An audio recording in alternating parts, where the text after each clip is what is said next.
In 2025, AI didn't replace fitness coaches. It repositioned the good ones. What actually changed this year wasn't coaching, it was workflow. The smartest professionals used AI to handle the busy work, program templates, scheduling, follow-ups, documentation.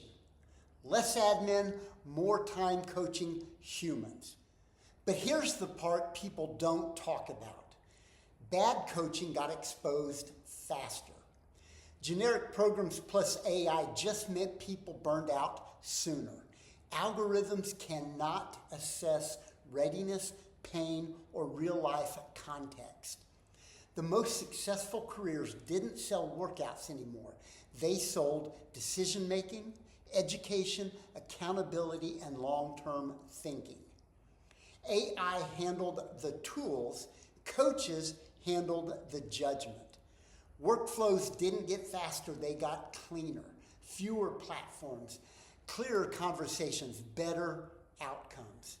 Here's the real takeaway as we head into 2026. AI doesn't replace human coaching. It amplifies it, for better or for worse. If you had clarity and experience, AI made you better. If you didn't, it exposed the gap. That is the difference.